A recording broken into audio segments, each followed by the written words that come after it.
So I'm reading about a lawsuit against McDonald's. Yet it is one of the most strangest yet reasonable lawsuits I've ever heard of. That their advertising for cheeseburgers and McNuggets forced her to break Lent. If you don't know what Lent is, that's a time and period, mostly Orthodox Christians follow the Julian calendar, where they abstain from meat products. So poultry, eggs, dairy, chicken, that sort of thing. They'll set off that for a certain period of time. And she says after doing this successfully for 13 years, she abstained during a certain period of the year for 13 years, that the McDonald's advertising for their cheeseburgers and chicken McNuggets were just so tempting that she was forced to break Lent and order a cheeseburger from the closest McDonald's restaurant. Sounds pretty strange, right? Okay.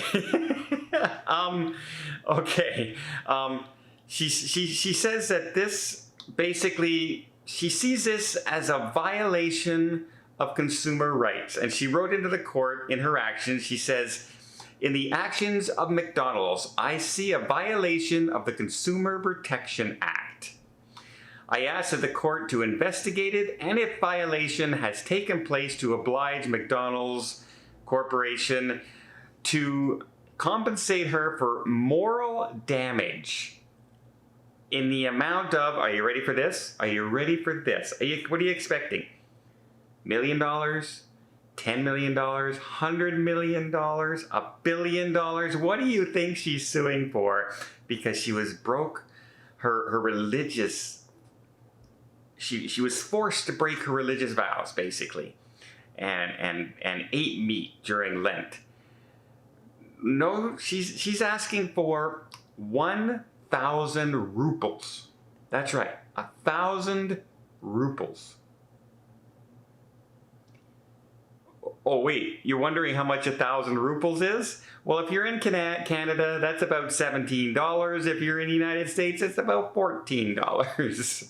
She's suing McDonald's Corporation for $14 for violating the consumer protection rights in this ad, forcing her to break Lent. So you see what I mean by it's one of the strangest lawsuits I've ever seen, but also one of the most reasonable. Like, she's not asking for a whole lot of money. I don't even understand how much work is involved to just write the letter and go to court and to file this for $13. I don't know if I would believe in something so severely that this was it. And this is always that problem, right? But I love this story because it's no money. She's asking for nothing. Nothing. She's asking for less than coffee in some places. It's crazy.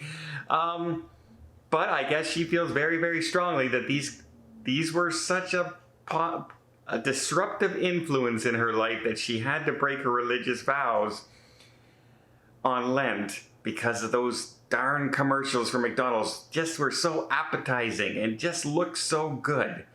By the way, the commercials look much better than the food actually tastes. I'll give them that. I'll absolutely give them that.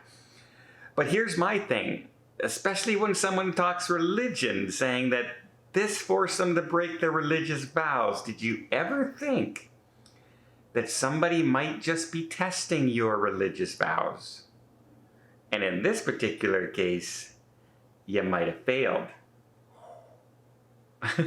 It always reminds me of the old joke about the man on the roof, where the whole town has been flooded and he's on the roof of his house, and a guy shows up in a boat and says, hop on the boat, I'll save you. And he says, no, don't worry about it. God will save me. And then so the man in the boat goes away.